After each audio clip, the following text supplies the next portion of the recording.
ॐ नमो भगवते वासुदेवाय। ॐ नमो भगवते वासुदेवाय।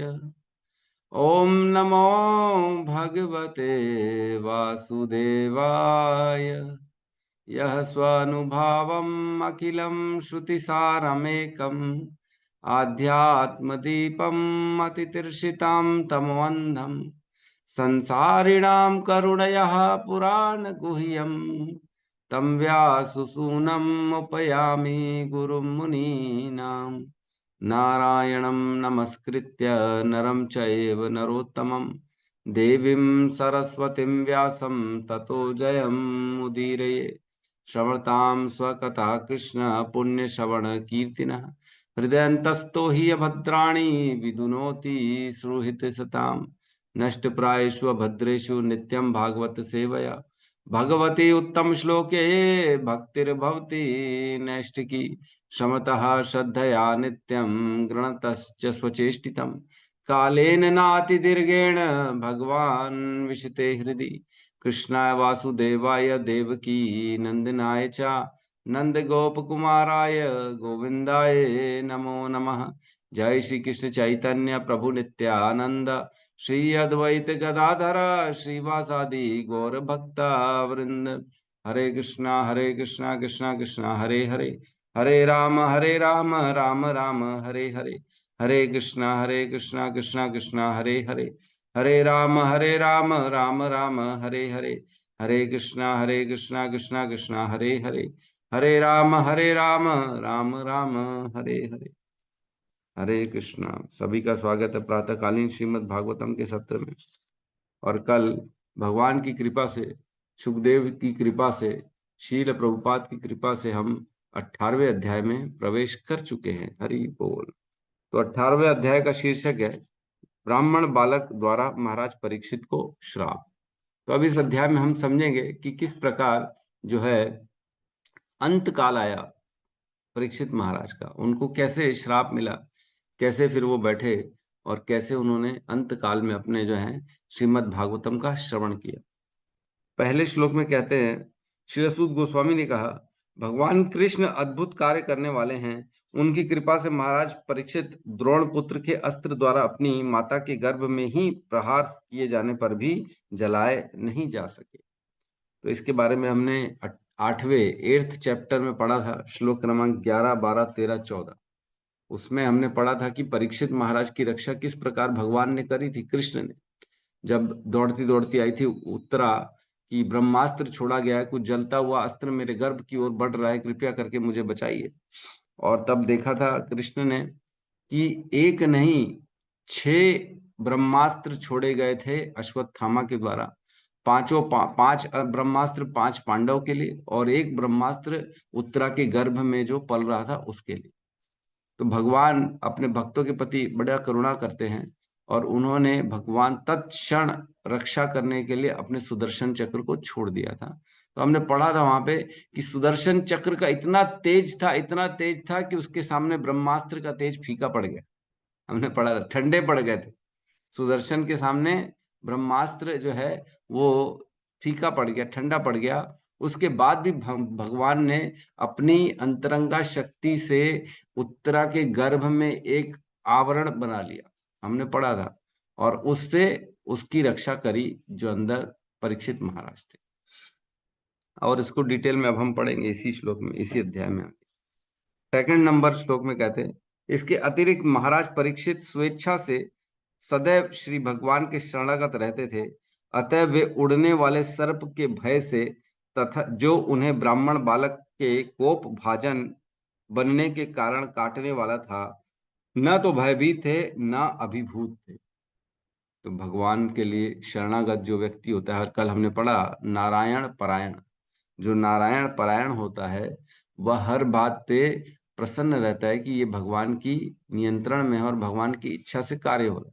मेरे जीवन में जो अच्छा हो रहा है, चाहे मेरे जीवन में जो बुरा हो रहा है, वो कृष्ण की कृपा से हो रहा है। तो जो बुरा हो रहा है उसमें भी कुछ अच्छा ही है, क्योंकि ये बुरा होगा तो मैं शायद अपने कर्मों को काट पाऊंगा और भगवत धाम जा सकूंगा। या ऐसा भी सोचता है कई बार कि ये तो बहुत कम हुआ, मैंने तो बहुत गंदे गंदे कार्य किए हैं, मुझे तो बहुत कम में भगवान ने जो है बख्श दिया। तो इस प्रकार का विचार रखता है कौन? जो भगवत भक्त है। मृत्यु से भी नहीं डरता, क्योंकि उसको मालूम है मृत्यु क्या है। मृत्यु तो भगवान है ना। स एष भगवान कालः सर्वेषां न समागता, है ना।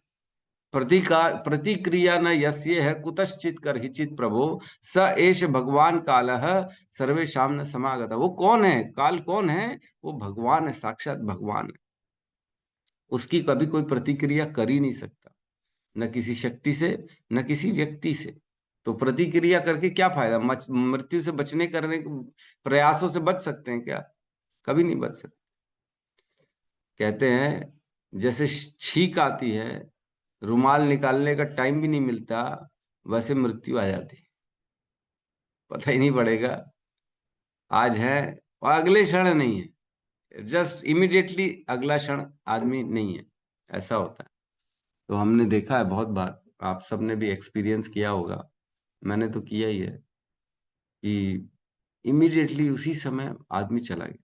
और सोचो चला गया, उसके बाद कभी नहीं मिलेगा, उससे दोबारा कभी मुलाकात नहीं होगी, वो भी कभी नहीं आ पाएगा अपने समधियों से मिलने, या अपने परिजनों से, या अपने धन के लिए देखने, या प्रॉपर्टी देखने, या अपनी गाड़ी घोड़ा देखने नहीं आएगा। खत्म कहानी, पूरा डिस्कनेक्ट हो गया, डिस्कनेक्ट। हाँ, आजकल के लोग 20 साल में भी चले जाते कह रहे हैं प्रभु। ठीक है, तो अब आज हम श्लोक क्रमांक 3 और 4 को करेंगे। और बहुत ही अच्छे श्लोक है, बड़े गहरे श्लोक है, चर्चा करने में बड़ा आनंद आएगा। तो हम आज 3 नंबर श्लोक में प्रवेश करते हैं।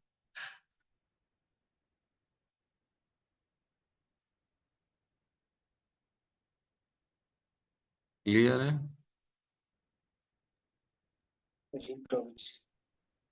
जी प्रभु जी।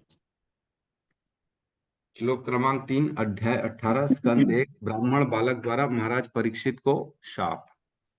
उत्सृज्य सर्वतः संगम उत्सृज्य सर्वतः संगम विज्ञातः जीत संस्थिति विज्ञाता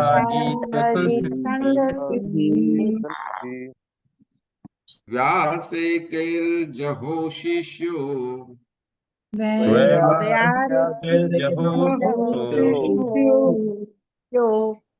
गंगायां स्वं कलेवरम्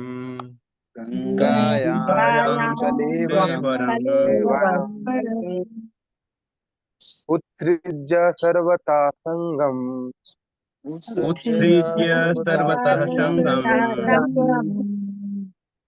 विज्ञात अजित संस्थिता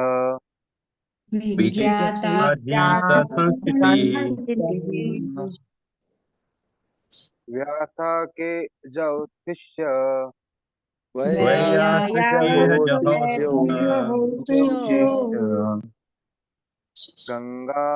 संकलेवरम्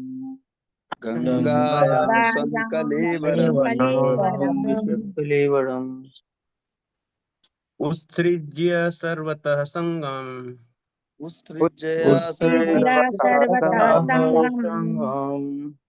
विज्ञाता जीत संस्थितिः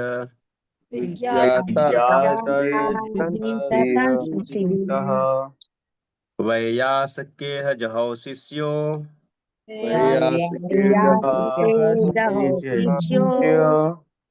गंगायां स्वं कलेवरम्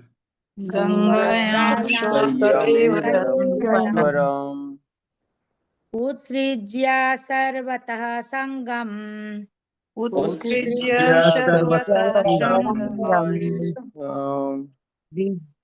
विज्ञाता जित संस्थिति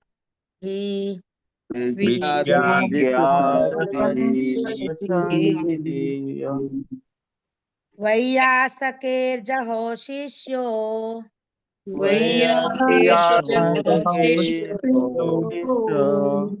गंगायां स्वं कलेवरम्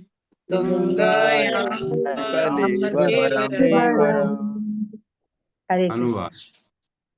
तत्पश्चात अपने समस्त संगियों को छोड़कर राजा ने शिष्य रूप में श्रील व्यास देव के पुत्र श्रील सुखदेव गोस्वामी की शरण ग्रहण की और इस प्रकार वे श्री भगवान की वास्तविक स्थिति को समझ सके। ओम ज्ञानतिमिरन्धस्य ज्ञानाञ्जनशलाकया चक्षुरुन्मिलितं येन तस्मै श्री गुरुवे नमः।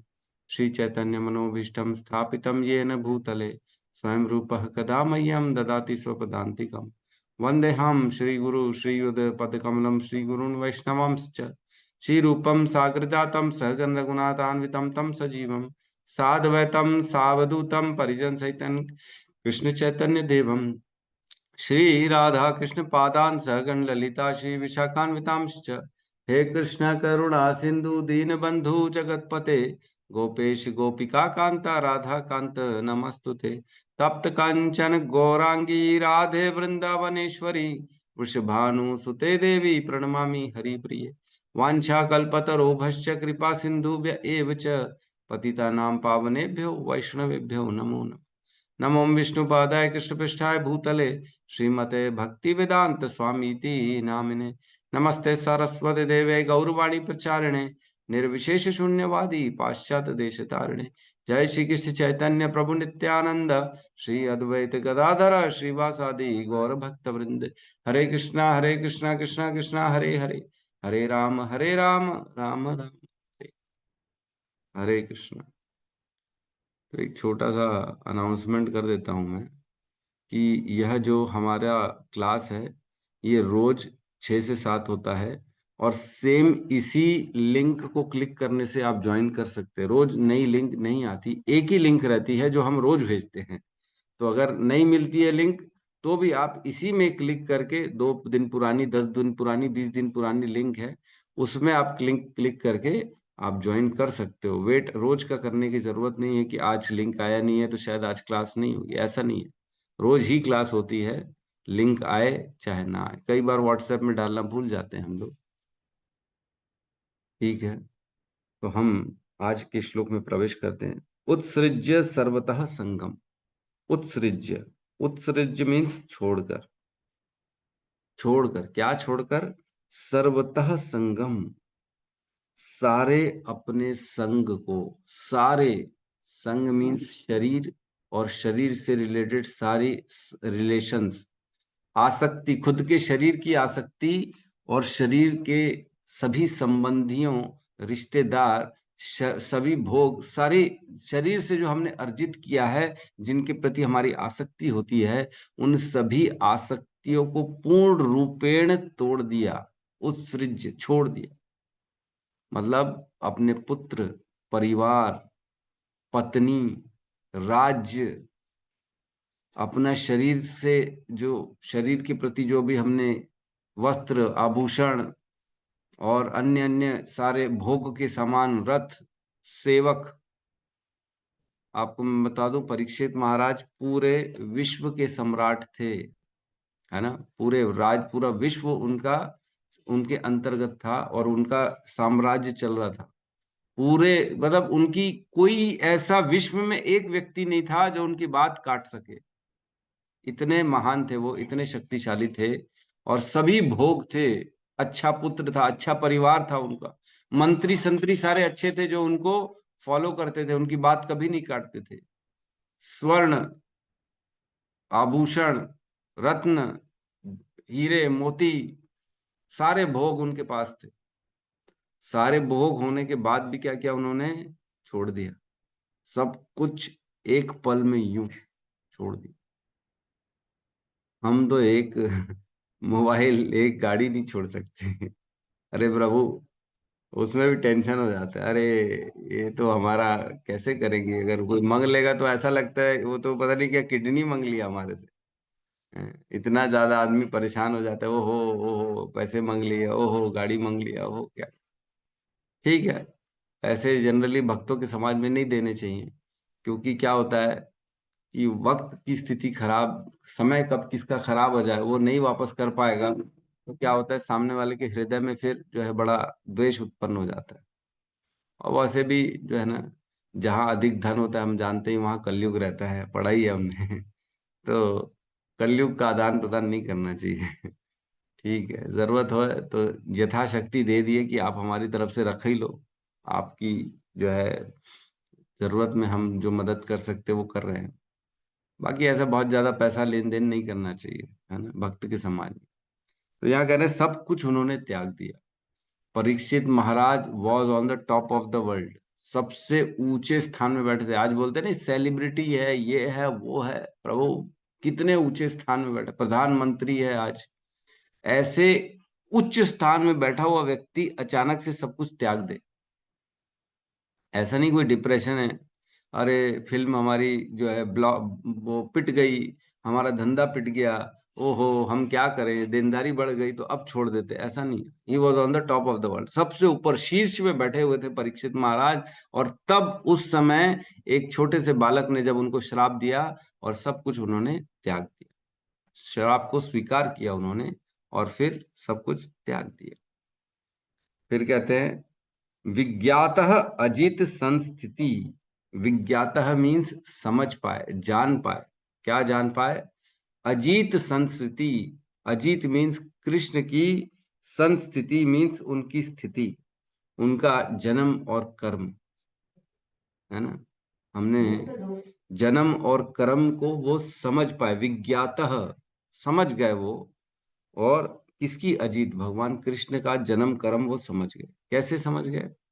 क्योंकि वो 7 दिन तक सुखदेव गोस्वामी के शरण में थे और उन्होंने पूरी श्रीमद् भागवतम उत्कंठा से सुनी, न जल पिया न कुछ खाया, ना वो बाथरूम के लिए उठे ये भी कह सकते हैं, उठे ही नहीं वो। उनसे जब पूछा गया तीसरे दिन जल पियोगे, अरे बोले जल के कारण ही तो कांड हो गया पूरा का पूरा, जल ही तो मांगा था मैंने, है ना, श्रमिक ऋषि से, उसी के कारण तो कांड हो गया, उसकी बात ही मत करो। बोले आप तो सुनाते जाओ, भागवतम ही करो। और बाद में पूछते मृत्यु का भय हो रहा है? अरे बोले मृत्यु क्या है, मृत्यु कुछ नहीं है, आप भागवतम करिए। तो भागवतम में ऐसा है कि परीक्षित महाराज ने शरीर को छोड़ दिया था, है ना। परीक्षित महाराज ने भागवतम का श्रवण करने से अपने शरीर को छोड़ दिया। यद्यपि शरीर ने उनको नहीं छोड़ा था, शरीर ने उनको नहीं छोड़ा था और उन्होंने शरीर को छोड़ दिया था, है ना। समझ पा रहे हैं? ये चीज जो है समझ में मुश्किल ही आएगी कि उन्होंने अपने शरीर को पूर्ण रूपेण छोड़ दिया था। जैसे कि महाराज जड़ भरत ने, जड़ भरत को जब आदिवासी ले जा रहे थे कि आपकी हम बलि देंगे माता के सामने, है ना, तो माता के सामने आए लेने, चलो आपका हम बलि देना चाहते, तो चले गए, हाँ चलो चलो हमको क्या है, दे दो बलि, ये शरीर मेरा है ही नहीं। और जब उनका चालू किया तो उसको काटने की प्रोसेस में डाला जड़ भरत को, तो स्वयं साक्षात माता आ गई और उन्होंने बाकी सभी को मार दिया और इनको छोड़ दिया। उल्टा ही हो गया। भगवान के भगवत भक्त को कोई मार सके ऐसा पॉसिबल ही नहीं। राखे कृष्ण तो मारे के, मारे कृष्ण तो राखे के। कौन रक्षा कर सकता है अगर कृष्ण मारने पे आए तो? रावण की रक्षा कौन कर पाया? स्वयं प्रभु श्री राम मारने आए तो कोई नहीं कर पाया। वैसे ही कृष्ण रक्षक बनेंगे तो कोई नहीं मार सकता, और कृष्ण मारने पे आएंगे तो कोई भी रक्षा किसी भी स्थिति में नहीं कर सकता, है ना। प्रतिक्रिया न यस्य कुतश्चित करहिचित, प्रभु को कर ही नहीं सकता कोई, क्योंकि स एष भगवान काल, वो तो स्वयं भगवान। तो क्या कह रहे? विज्ञातः अजित संस्थिति, भगवान के जन्म कर्म का ज्ञान कर लिया उन्होंने श्रीमद् भागवतम से। और आगे कह रहे हैं वैयास के, हाँ, व्यास के जहो शिष्य। कैसे उन्होंने कृष्ण के ज्ञान को हासिल किया? व्यास के पुत्र की शिष्यता ग्रहण करके। व्यास के पुत्र जो कि सुखदेव गोस्वामी हैं, उनके शिष्य बनकर उन्होंने ये समझ पाए कि कृष्ण को तत्व से समझ पाए। और कहाँ पे किया उन्होंने? गंगायाम स्वम कलेवरम। और क्या किया उन्होंने? गंगा के तट पर अपने शरीर का त्याग किया। कलेवरम मीन्स हम जानते हैं शरीर, शरीर को उन्होंने छोड़ दिया, त्यागा गंगा के तट पे। देखो कितनी पवित्र चीजें उनके साथ हो रही हैं। एक तो सारी चीज, एक तो गंगा का तट है, गंगा हम जानते पवित्र है, जिसका भी गंगा में अंतिम समय होता है, उसको मुख में जरूर हम गंगा का जो है सेवन कराते, ताकि वो उसका जो है सभी पापों से मुक्त हो जाए और भगवान के चरणों में उनकी जो है गति हो सके। और हम जानते हैं कि भगवान के नाम का जो है कीर्तन अंत काल में कितना बेनिफिट करता है। तो परीक्षित महाराज सभी प्रकार से, सभी तरफ से सारे के सारे जो है ना अच्छे काम उनके साथ हो गए अंत काल में। देखो, बहुत बड़ी बात है कि उनको सुखदेव गोस्वामी जैसा गुरु मिला अंत काल में। 7 दिन पहले मृत्यु की मिला उनको। और हमने पढ़ा था पिछले कुछ श्लोकों पहले कि सुखदेव गोस्वामी ऐसे थे, जितना समय एक घर में इतनी देर रुकते थे जितनी देर में गाय को दूधा जाता था, उससे भी कम समय रुकते थे वो। हमने पढ़ा था जब सुखदेव गोस्वामी के बारे में प्राकट्य की बात हुई थी। तो सुखदेव गोस्वामी कहीं रुकते नहीं थे, उनका कहीं अपने पिताजी के साथ ही उनका कोई वो अटैचमेंट नहीं था। वो तो पैदा होते साथ चले गए थे जंगल की ओर, और चले गए थे पेड़ में। जब 2 श्लोक उनके शिष्य सुनाए थे तब वापस आए थे, ओहो ये तो भगवान के बारे में बता रहे, मेरे को तो इसको सुनना चाहिए। तब उन्होंने अपने पिता व्यासदेव से पूरा ज्ञान लिया और फिर उसके बाद निकल पड़े। वो नग्न अवस्था में घूमते थे, अकिंचित थे वो। लोग उनको छेड़ते थे, वो दौड़ते थे, लोग उनके पीछे पीछे दौड़ते थे, बच्चे, स्त्रियां, हमने पढ़ा था। वो कहीं एक स्थान में रुकते ही नहीं थे। लेकिन ऐसा भगवान ने व्यवस्था कर दी कि परीक्षित महाराज ने पूरी भागवत कथा सुखदेव गोस्वामी से सुनी। ये भगवान की व्यवस्था हुई। भगवान ने भगवत गीता में कहा है, अंत काले च मामे विस्मरण मुक्त्वा कलेवरम या प्रयाति स मद्भावम याति न अस्ति अन्न संशय। 8वें अध्याय में कहा है, मेरे ख्याल से 4था या 5वां श्लोक है। उसमें कहते हैं, जो भी अंत काल में मेरा स्मरण करता है हे अर्जुन, वो निश्चित तौर से मेरे धाम को आता है, मुझको प्राप्त करता है। और क्या है, एक चौथा श्लोक 4थे अध्याय में आता है, जन्म कर्म च मे दिव्यम एवं यो वेति तत्वतः त्वक्त्वा देहम पुनर्जन्म नेति ममेति। सो अर्जुन, हे अर्जुन, जो मेरे जन्म और कर्म जो दिव्य हैं, इसको तत्व से समझ जाता है, उसका दोबारा जन्म नहीं होता। तो हमको क्या करना है, भगवान के जन्म और कर्म को तत्व से समझना है, जैसे परीक्षित महाराज ने सुखदेव गोस्वामी के शरणागति करके समझा। श्रीमद् भागवतम का श्रवण करके भगवान के तत्व के बारे में पूरा ज्ञान हासिल कर लिया उन्होंने, और इसी कारण वो भगवान के स्मरण में चले गए। अब वो भगवान को ही स्मरण कर रहे हैं, और तब उन्होंने अपने शरीर को गंगा के तट पर त्याग कर दिया। तो निश्चित तौर से भगवत धाम मिलेगा कि नहीं मिलेगा? बिल्कुल मिलेगा। विज्ञातः अजित संस्थिति, मतलब भगवान जो अजित हैं उनका अनुभव कर पाए वो मरण काल में, बहुत इंपॉर्टेंट है ना। तो इसके तात्पर्य की शुरू की कुछ लाइन पढ़ते हैं। यहाँ पर अजित शब्द महत्वपूर्ण है। भगवान श्री कृष्ण अजित अर्थात न जीते जा सकने वाले कहलाते हैं, और वे हर प्रकार से अजित हैं।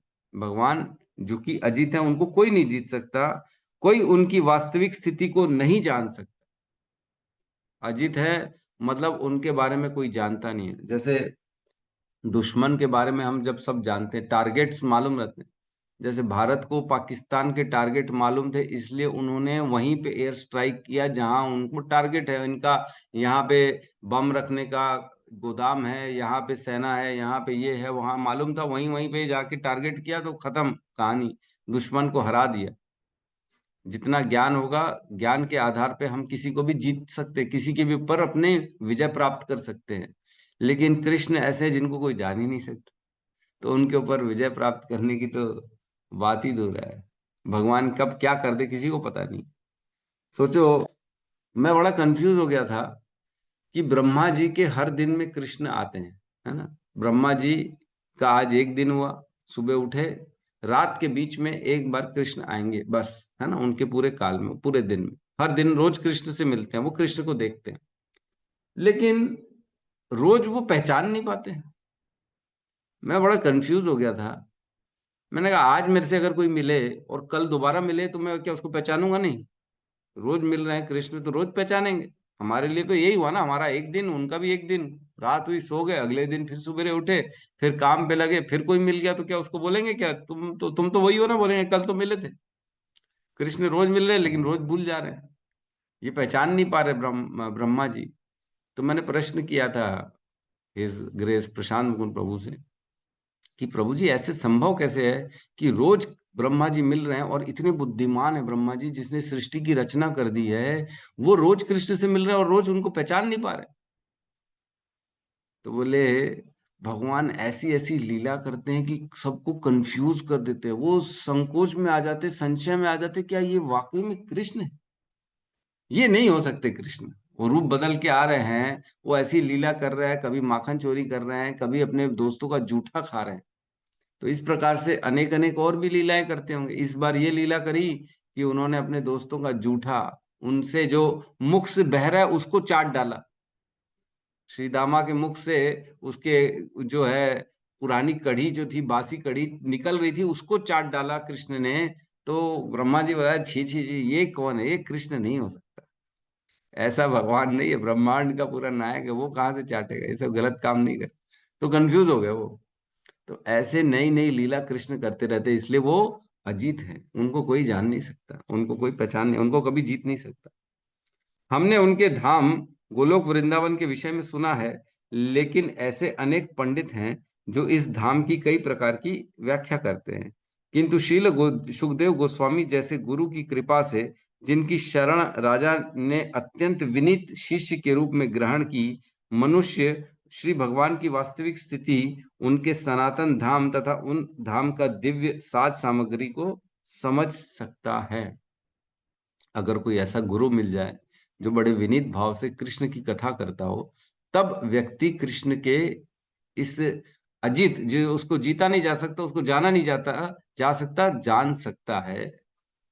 कैसे? शरणागति से। श्री भगवान की दिव्य स्थिति से परिचित हुए तथा उस दिव्य विधि से जिसे उस दिव्य धाम तक पहुंचा जा सकता है, राजा अपने सर्वोत्तम गंतव्य के विषय में आश्वस्त थे, और इसे जान लेने के कारण वे प्रत्येक भौतिक वस्तु को, यहाँ तक कि अपने भौतिक शरीर को भी किसी आसक्ति के बिना छोड़ सकते थे। तो जब भगवान के बारे में हम जान जाते हैं, तब फिर हमारी बाकी चीजों से आसक्ति खत्म हो जाती है। तो इसमें एक श्लोक का वर्णन है 2.59। 2.59 उसमें कहते हैं, जब भक्त को या व्यक्ति को जब कोई हायर टेस्ट मिल जाता है, तो लोअर टेस्ट की फिर उसको कोई भी इच्छा नहीं रहती। जब तक हम इस भौतिक संसार में हैं, जो हम इन विषयों का सेवन कर रहे हैं, जिसमें हमको लग रहा है ये सुख है, जब हमको इससे ऊपर का सुख मिल जाएगा, तो ये सुख का हमको कोई फर्क नहीं पड़ेगा, फिर हम इसके प्रति मतलब अनमयस्क हो जाएंगे, उदासीन हो जाएंगे। नहीं नहीं, ये भी कोई सुख है? अरे सुख तो वो था जो हमने कृष्ण के साथ भोगा। यहाँ कह रहे हैं, देहधारी जीव इंद्रिय भोग से भले ही निवृत्त हो जाए, पर उसमें इंद्रिय भोग की इच्छा बनी रहती है। लेकिन उत्तम रस के अनुभव होने से ऐसे कार्यों को बंद करने पर वह भक्ति में स्थित हो जाता है। तो जब उत्तम रस मिलता है, कृष्ण के सुख का रस मिलता है, तब व्यक्ति इन भौतिक सुखों को त्याग सकता है। जब तक नहीं मिलता तब तक नहीं त्याग सकता। तब तक क्या लगता है उसको? दारू में सुख है, पत्नी में सुख है, गर्लफ्रेंड में सुख है, घूमने में सुख है, तब तक ऐसे ही लगेगा। लेकिन जब उसको कृष्ण की भक्ति का रस मिल जाएगा ना, तब बोलेगा नहीं नहीं, अब कहीं जाना नहीं, अब तो यहीं बस केवल कथा में जो है मजा आ रहा है और किसी में आनंद नहीं है। तो इस प्रकार उन्होंने अपने अंत काल में जो है भगवान के बारे में सुना और उनको जाना, तत्व से जान पाए, और उन्होंने अपने आप को भगवान के प्रति पूर्ण रूपेण जो है समर्पित कर दिया।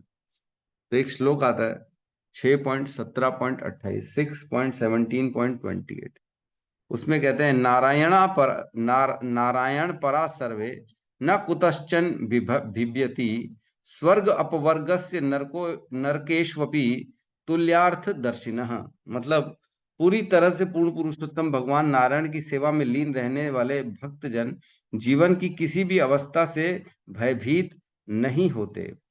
उनके लिए स्वर्ग, मुक्ति तथा नरक एक समान है, क्योंकि ऐसे भक्त ईश्वर की सेवा में ही रुचि रखते हैं। तो जो भगवान के भक्त होते हैं, उनको आप कैसी भी परिस्थिति में डाल दो, उनको कोई फर्क नहीं पड़ता, वो हमेशा भगवान की भक्ति करते हैं। चाहे उनको स्वर्ग में रखो चाहे नरक में रखो, उनके लिए समान है। कैसे समान है? जैसे एक कमरे के अंदर एसी चल रहा है ना, गर्मी में एक कमरे के अंदर एसी चल रहा है, तो कमरे में जो बैठा हुआ है उसको गर्मी लगेगी क्या? नहीं लगेगी, वो तो एसी में बैठा हुआ। तो उस कमरे के अंदर जो भी रहेगा उसको सदा आराम ही रहेगा, चाहे बाहर कितना भी कलमश चल रहा है, बाहर कितना भी सूर्य अपना तेज प्रकाश डाल रहा है, गर्मी फेंक रहा है, लेकिन एसी चल रहा है तो हमेशा आदमी मस्त रहेगा, उसको बाहर की ठंडी बाहर की गर्मी से कोई फर्क नहीं पड़ेगा। उसी प्रकार जिस व्यक्ति के अंतःकरण में कृष्ण का प्रेम है, उसको बाहर भौतिक संसार के कलमशों से कभी कोई फर्क नहीं पड़ेगा। चाहे उसको स्वर्ग में रखो, चाहे नर्क में, नर्क में भी जाएगा तो भी अंदर से तो कृष्ण के प्रति उसकी प्रेम लगी हुई है ना, उसकी तो लगन लग चुकी है। बस बाहर आप कहीं पे भी डाल दो उसको, सुखी में रखो, दुख में रखो, रोड किनारे बिठा दो, चाहे गर्मी में बिठा दो। तभी तो हिमालय में चले जाते लोग, एकांतवास करते हैं, वहां ठंड लग रही है उनको कोई फर्क ही नहीं पड़ रहा, वो तो भगवान के साथ जुड़े हुए हैं। अंतःकरण में कौन है? कृष्ण है।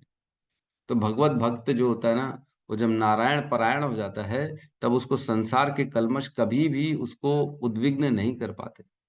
क्यों? क्योंकि अंतःकरण से वो कृष्ण से जुड़ा है, उसके अंदर कृष्ण का प्रेम चल रहा है, बाहर के तापों से उसको कोई भी जलन नहीं होती, संसार से उसको कोई लेना देना नहीं होता है। तो भक्त सुख का अनुभव करते हैं कृष्ण के साथ।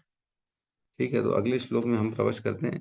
तो इस श्लोक में बताया कि कैसे जो है उन्होंने अपने जीवन में इतने बड़ी बड़े हासिल कर लिए, जो है परीक्षित महाराज ने, है ना। तो अभी शॉर्ट में केवल एक श्लोक में बताया, अभी हम डिटेल में सब पढ़ेंगे आगे चल के। श्लोक क्रमांक 4 क्लियर है? साइड में आ गए प्रभु जी। साइड में ये क्या हो गया?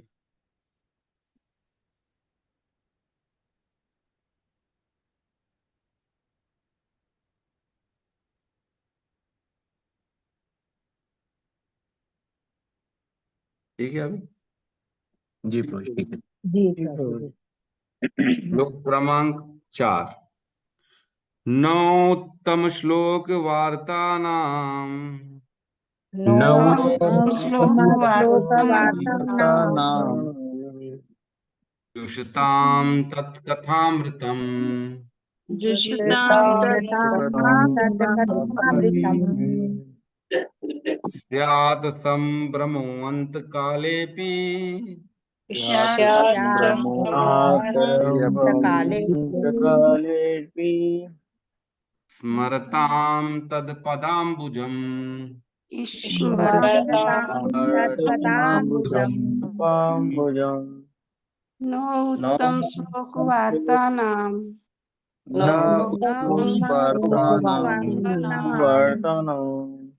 जुस्तां तत्कथामृतं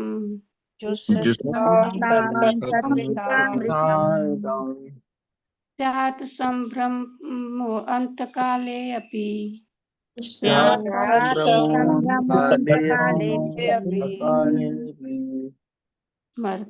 तत्पादाम्बुजम्। हरे कृष्णा। नौत्तम श्लोक वार्तानां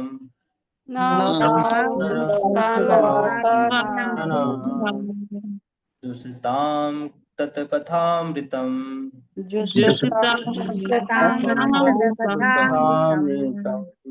स्यात् सम्भ्रमम् अन्तकालेऽपि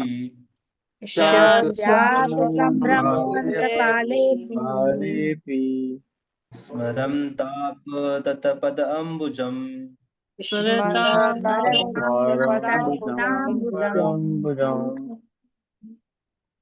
अनुवाद।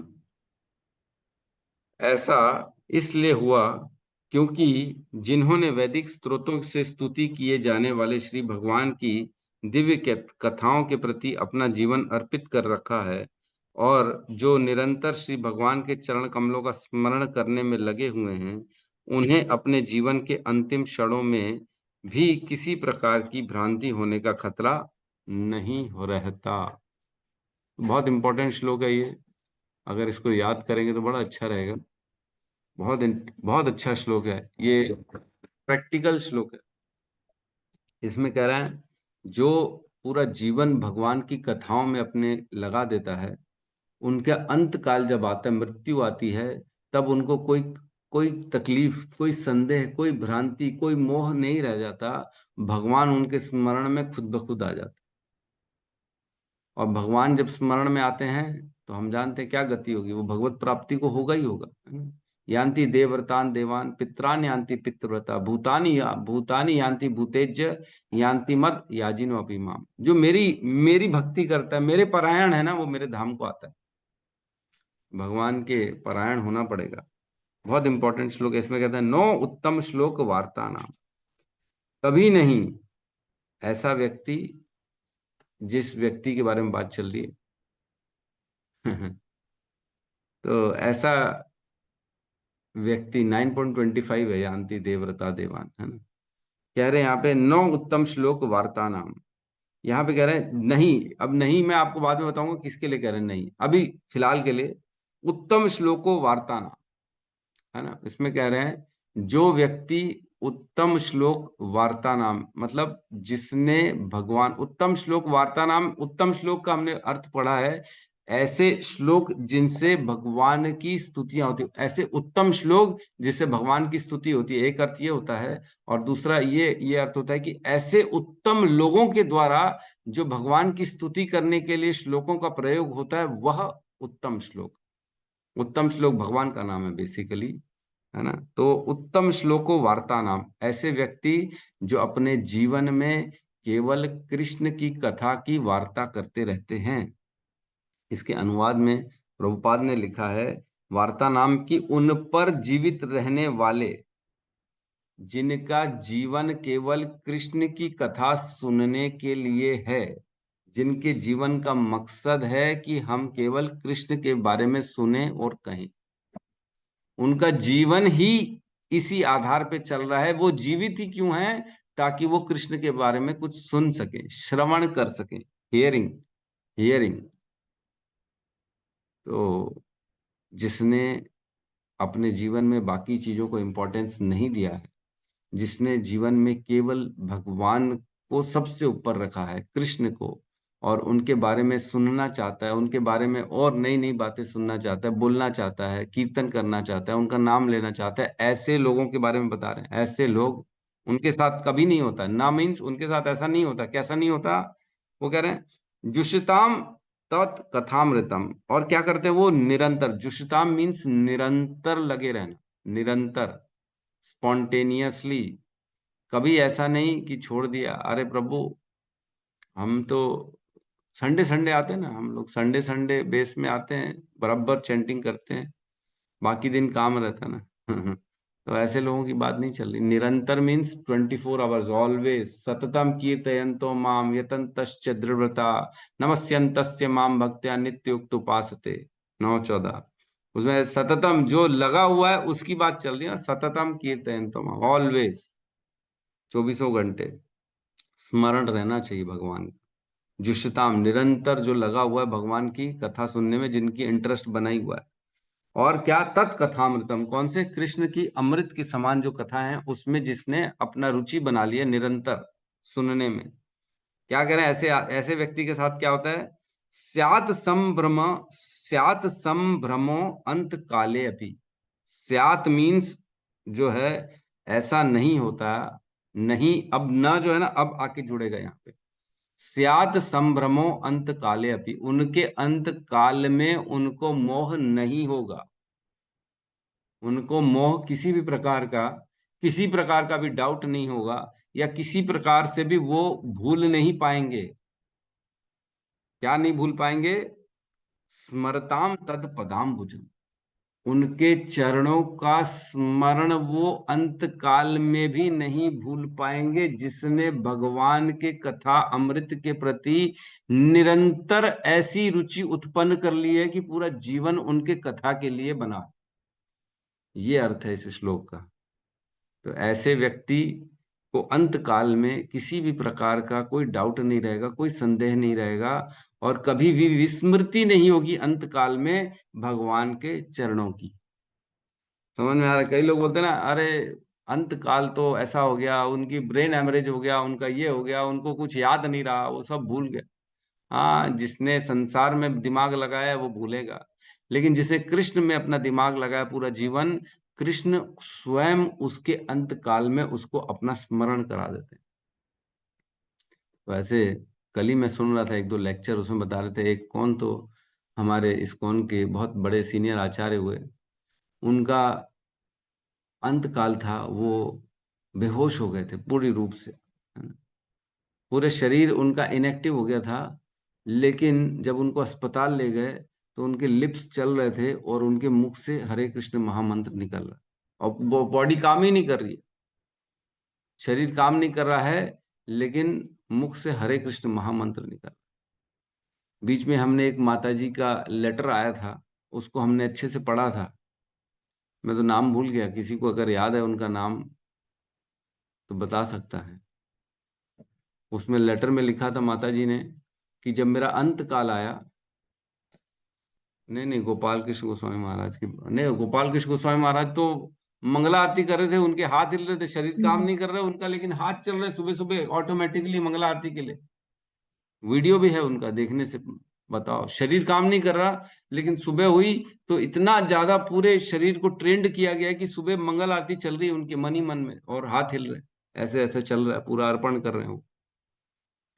एक माता जी का लेटर आया था, जो प्रभुपाद की शिष्या थी, उसने बताया कि मैंने प्रभुपाद के साथ बताए हुए जो प्रभुपाद के जो नियम थे उसको फॉलो करते थे, भगवान की सारी सब कुछ करते थे, तो जब अंत काल आया तब उनको फॉरेन में थे, और फॉरेन में जिस अस्पताल में थे, जब अंत काल आया तो नर्स उनके कान में बोलती हरे कृष्णा बोलो।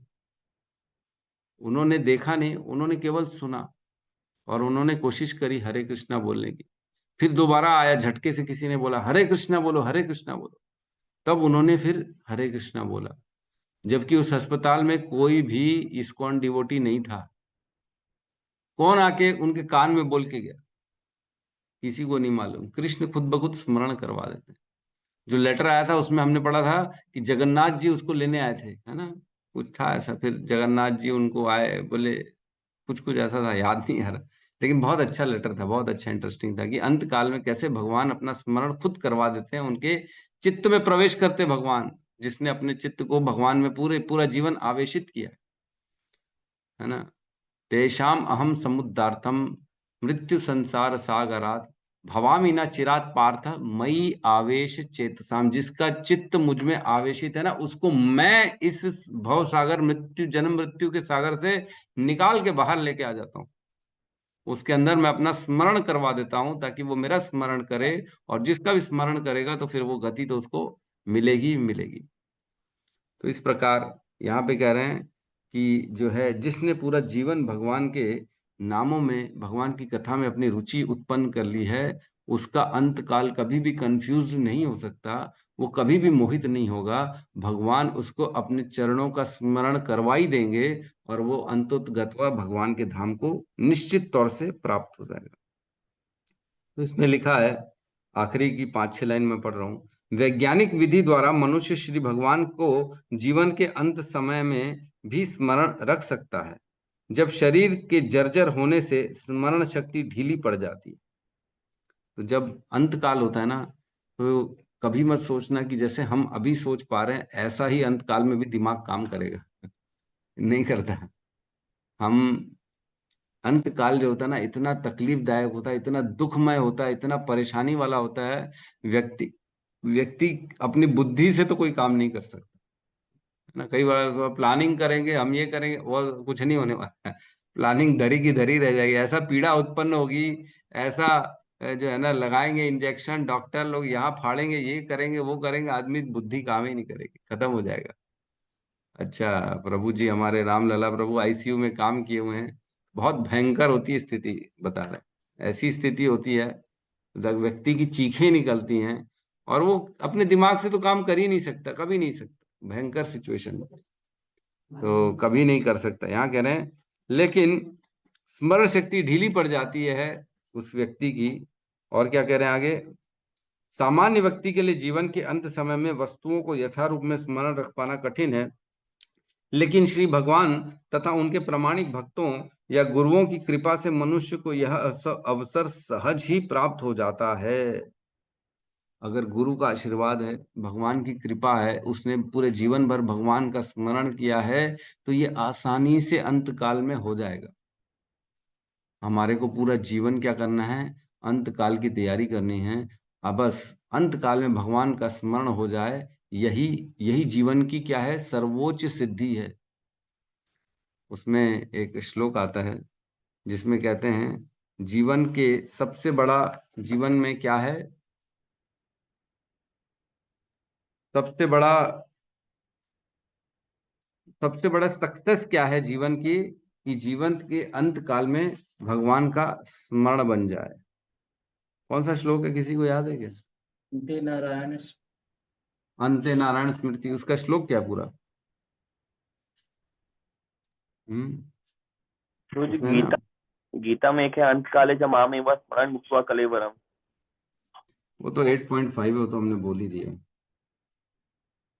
वो नहीं है यार, मेरे को याद था अच्छे से मैं भूल रहा हूँ। उसमें था एतावान सांख्याय, हाँ, एतावान सांख्याय स्वधर्म परिनिष्ठया धर्म, नहीं, जन्म लाभ पर पुंसाम अंते नारायण स्मृति। हाँ, एतावान सांख्याय स्वधर्म परिनिष्ठया, एतावान सांख्याय स्वधर्म परिनिष्ठया जन्म लाभ पर पुंसाम अंते नारायण स्मृति। जो ये आदमी लगा हुआ है, जो सोच रहा है मैं स्वधर्म कर लूं, ये मेरे लिए सबसे बड़ा सक्सेस है ना? हाँ, ये बहुत अच्छा। एतावान सांख्यो भयाम सर्वधर्म परिनिष्ठया, ये प्रभु जी ने डाल दिया, बहुत अच्छा किया सत्यम प्रभु ने। जन्म लाभ पर पुंसाम अंते नारायण स्मृति, कि जो सांख्य योग है, कोई सोचे कि मैं योग का ज्ञान हासिल कर लूं, आत्मा का ज्ञान कर लूं, ये मेरे लिए सबसे बड़ा सक्सेस है, तो गलत सोच रहा है। योगाभ्याम, योग कर ले, वो बहुत सारे अलग अलग प्रकार के है ना, सांसों को अंदर बाहर कर ले, और ये फ्लेक्सिबिलिटी ला ले शरीर में, ऐसा कर ले वैसा कर ले, तो वो भी कोई सक्सेस नहीं है तुम्हारा जीवन। भूल जाना, योग कर रहे हैं अपने आप को बड़ा सक्सेसफुल मान रहे हैं, तो गलत हो। योगाभ्याम उसमें भी नहीं है। और क्या? स्वधर्म परिनिष्ठ है, अगर पूरी निष्ठा के साथ हमने अपना स्वधर्म किया, पुत्र धर्म, पिता धर्म, माता धर्म, है ना, अतिथि धर्म, राष्ट्र धर्म, सारे धर्म को निभा रहे हैं अच्छे से, परिनिष्ठ है, बड़ी निष्ठा से सारे स्वधर्म को निभा रहे हैं, और हम सोचेंगे कि आई एम सक्सेसफुल मैन, मैंने अपने जीवन को सक्सेस कर लिया, देखा मैं क्या पिता हूं, मैं क्या माता हूं, मैंने अपने कामों को किया है, मेरे से कोई भी किसी को भी शिकायत नहीं है, मैं सक्सेस हूं, तो आप गलत धारणा में हो, आप सक्सेसफुल नहीं हो। किसको कह रहे सक्सेसफुल? अंते नारायण स्मृति, जीवन लाभ पर पुंसाम, पूरे जीवन का लाभ, जो सर्वश्रेष्ठ लाभ है, वो पूरे जीवन का क्या है? अंते नारायण स्मृति, जिसकी अंत काल में नारायण के प्रति स्मृति बन जाए, इससे बड़ा सक्सेस कुछ भी नहीं है। व्यक्ति को समझना चाहिए कि ये बहुत बड़ी बात है, जिसका भगवान का स्मरण बन जाए। और हमारा यही कर्तव्य है कि हम सारे कार्यों को ऐसे करें कि मेरे को बस भगवान की जो है स्मरण बना रहे, स्मरण ही चाहिए हमको, और कुछ नहीं चाहिए भगवान का। तो अंत काल में भगवान के स्मरण से क्या होगा? जन्म मृत्यु के चक्र से, पाप से निकल जाएंगे। यम यम वापि स्मरण भावम तज अंते कलेवरम तम तम एवेति कौंतु सदा तद भाव भावितः। जो जो जैसे जैसे स्मरण करेगा अंत काल में, उसको वैसी वैसी गति प्राप्त होगी। हे अर्जुन, अगर मेरा स्मरण करेगा तो मेरे धाम आ जाएगा, कुत्ते का स्मरण करेगा तो कुत्ते के शरीर में चला जाएगा, बैल का स्मरण करेगा तो बैल के शरीर में चला जाएगा, हवा में उड़ने का स्मरण करेगा तो चिड़िया बना दूंगा, जल में तैरने का स्मरण करेगा तो मछली बना दूंगा, नॉनवेज खाने का स्मरण करेगा तो कुत्ता या शेर बना दूंगा, नॉनवेज खाते रहो। नंगा मतलब नंगा मतलब कम कपड़े पहनने का जिसको शौक है, नग्न है ना, अपने शरीर को दिखाने का शौक है, तो पेड़ बना दूंगा, उसको दिखाओ सबको अपना शरीर तुम। तो इस प्रकार से भगवान कहते हैं जो जो जैसा जैसा स्मरण करता है, उसको उसको मैं वैसा वैसा शरीर प्रदान कर देता हूँ। तो यहाँ पे, और मैंने तो निकाल के रखा था वर्किंग, बट ठीक है, अब समय की जो है यहाँ पे खत्म हो चुका है, इसलिए और चर्चा नहीं करेंगे हम। तो प्रश्न के लिए हमारे अनिल प्रभु ने उठा लिया हैंड रेज। यस अनिल प्रभु। हरे कृष्णा हरे हरे कृष्णा हरे कृष्ण हरे कृष्ण हरे राम हरे राम राम राम राम हरे हरे हरे हरे समस्त भक्त वृंद की जय। जय शील प्रभुपाद की जय। जय भाई गौर प्रेमानंदे हरि हरि बोल। हरि हरि बोल। हरे कृष्णा प्रभु जी, सादर प्रणाम। कृष्ण प्रभु जी दंड प्रणाम धन्यवाद प्रभु जी आपका। कोटि कोटि धन्यवाद राम प्रभु जी, राम कोटि कोटि धन्यवाद। धन्यवाद धन्यवाद। हरे कृष्णा।